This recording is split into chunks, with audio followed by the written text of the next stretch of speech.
আমি অনেক চেষ্টার পরও মা হতে পারছি না, তাই অনেকে আমাকে অনেক আমলের পাশাপাশি তাবিজ ব্যবহার করতে বলছেন, অনেকে কটু কথাও বলেন, কিন্তু আমি খুবই সন্দিহান গুনাহের ব্যাপারে।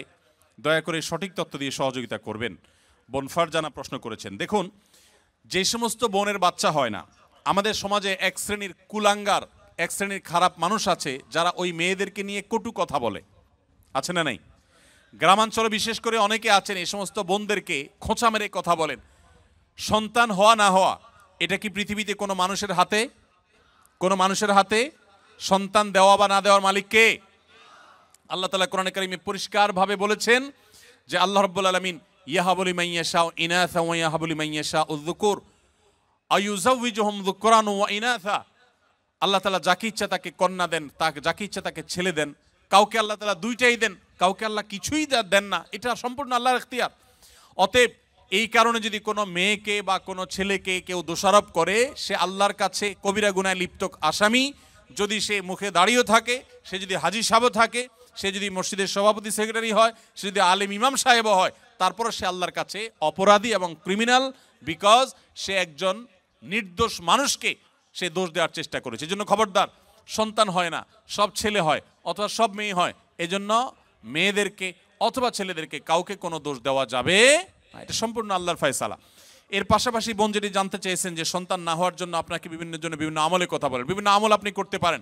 কোরআনে কারিমে বিভিন্ন আয়াত আছে, যে আয়াতগুলো আমল করার মাধ্যমে, পাঠ করার মাধ্যমে, সেগুলো পড়ে পানিতে ফু দিয়ে খাওয়ার মাধ্যমে বিভিন্নভাবে সন্তান আল্লাহ তাআলা দান করেছেন।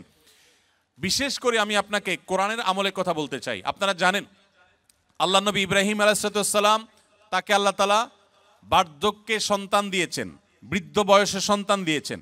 আল্লাহর আরেক নবী জাকারিয়া আলাইহিস সালামকে আল্লাহ তাআলা বৃদ্ধ বয়সে সন্তান দিয়েছেন, যে বয়সে সন্তানের আশাই তারা ছেড়ে দিয়েছিলেন, নিরাশ হয়ে গেছেন যে এই বয়সে সন্তান হবে না। ঠিক তখন আল্লাহ তাআলা অলৌকিকভাবে সন্তান দিয়েছেন। তারা আল্লাহর কাছে সন্তান চেয়ে দোয়া করেছেন। সেই দোয়াগুলো আপনিও করতে পারেন, স্বামী স্ত্রী উভয় নিয়মিত করতে পারেন।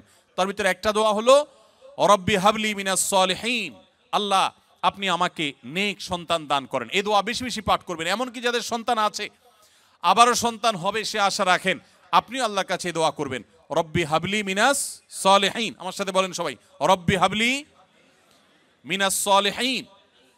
এর অর্থ হলো, হে আল্লাহ আপনি আমাকে নেক সন্তান দান করেন। মনে রাখবেন, আপনার ছেলে মেয়ে, আপনার সন্তান সন্ততি যদি নেক হয়, আল্লাহ ভীরু হয়, তাদের মধ্যে যদি আল্লাহর ভয় থাকে, তাহলে সেক্ষেত্রে এই সন্তান আপনার জন্য সবচেয়ে বেশি উপভোগ্য হবে, আপনার দুনিয়ার জীবনকে জান্নাতে পরিণত করবে, আখিরাত তো আছেই। এই জন্য নেক সন্তান আল্লাহর কাছে সবসময় কামনা করবেন। সন্তান যদি অমানুষ হয়, এর চাইতে বড় দুর্ভাগ্যের আর কিছু হতে। আমি জাপানে গিয়েছি, সেখানে দেখেছি, এখানকার কালচারও আপনারা আমার চাইতে আরো ভালো জানেন। অনেকেই আছেন একটা কুকুর সাথে নিয়ে তাদের দিন যাপন করে, আছে না নাই? আপনাদের চোখের মধ্যে পড়ে কি পড়ে না? বৃদ্ধ বয়সে একজন মানুষ একটা কুকুরের বাচ্চা, কুকুরের একটা ছানাকে নিয়ে তার দিন রাত সে পার করে দেয়, তার সব কিছু সে শেষ করে দেয় শুধু একটা কুকুরের বাচ্চাকে সাথে নিয়ে। এই জিনিসটা কি আমাদের জন্য খুব কাঙ্ক্ষিত না অনাকাঙ্ক্ষিত বলেন তো? এটা কি কাঙ্ক্ষিত? এরা কেন এরকম করে? কারণ ওই যে সন্তান সন্ততি নাতিপুতি তাদেরকে হাতের কাছে পায় না। মানুষ আদর করতে পারলে কেউ তো আর পশু আদর করে থাকতো না ভাইরা আমার। এই জন্য আপনাদেরকে আমি বলতে চাই, নিজের সন্তানকে যদি ঈমান শিখান, তাওহীদ শিখান, মনে রাখবেন পৃথিবীতে ঈমানদার কোন সন্তান তার বাবা মাকে বার্ধক্যে রেখে দূরে চিরকালের জন্য সম্পর্ক ছিন্ন করে চলে যেতে পারে। আপনারা দেখেছেন, অনেকে গত কদিন আগে নিউজ হয়েছে আমাদের দেশে, মূলধারা মিডিয়াগুলোতে উঠে এসেছে যে জাপানে অল্প সময়ের ব্যবধানে হাজার হাজার মানুষ পাওয়া গেছে যারা বাসায় মরে পচে, অনেকে আছেন যে কয়েক মাস পর জানা গেছে যে লোকটা মারা গেছেন, তারপর পুলিশ গিয়ে দরজা ভেঙে তাদেরকে লাশ উদ্ধার করেছেন। কারণ তারা একাকী থাকতেন, কেউ সাথে থাকতো না। এর চাইতে বড় বেদনার, এর চাইতে বড় যন্ত্রণার, এর চাইতে বড় কষ্টের আর কি হতে পারে যে বার্ধক্যে এসে তারা কোনো মানুষ পাবে না। আপনি যদি চান যে আপনার সন্তান সন্ততি মৃত্যুর আগ পর্যন্ত আপনার পাশে থাকবে, আপনাকে আগলে রাখবে, আপনাকে স্নেহ মমতা দিবে, ভালোবাসা দিবে, তাহলে মনে রাখবেন একমাত্র পথ তাদেরকে মুসলমান বানানো, আল্লাহ ভীরু বানানো। আপনি যদি তাদেরকে বিজ্ঞানী বানান, সায়েন্টিস্ট বানান, আপনি তাদেরকে শিক্ষিত বানান, বড় ব্যবসায়ী বানান, বড় পদাধিকারী বানান, কিন্তু ঈমান শিখান নাই, তাওহীদ শিখান নাই, তাকওয়া শিখান নাই, ইসলাম শিখান নাই, আমি শপথ করে বলতে পারি আপনার এই সন্তান আপনার বিপদের কারণ হওয়ার সমূহ সম্ভাবনা আছে। এই জন্য সন্তান নেক হোক আমরা সবাই চাই কি চাই না বলেন? তাহলে দোয়া করতে হবে।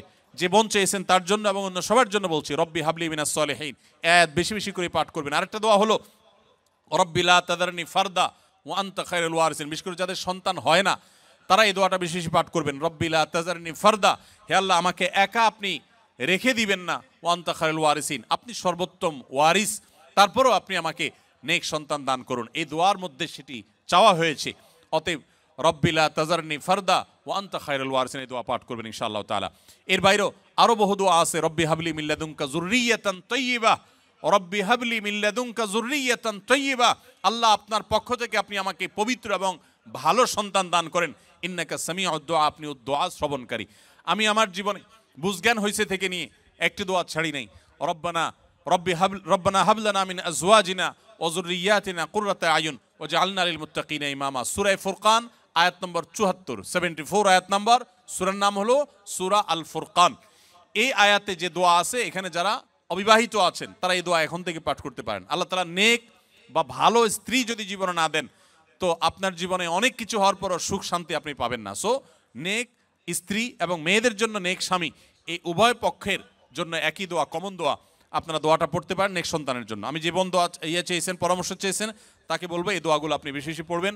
সূরা ফুরকানের 74 নম্বর আয়াত, এর বাইরে আরো 3টা দোয়া পড়েছি, রব্বি হাবলি মিনাস সলিহিন, রব্বি লা তাজারনি ফারদা ওয়া আনতা খায়রুল ওয়ারিসিন, রব্বি হাবলি মিন লাদুনকা যুররিয়াতান তাইয়্যিবা ইন্নাকা সামিউদ দুআ। এই 4টি দোয়া নিয়মিত পড়বেন, ইনশাআল্লাহ সন্তানহীনতার কষ্ট দূর হবে।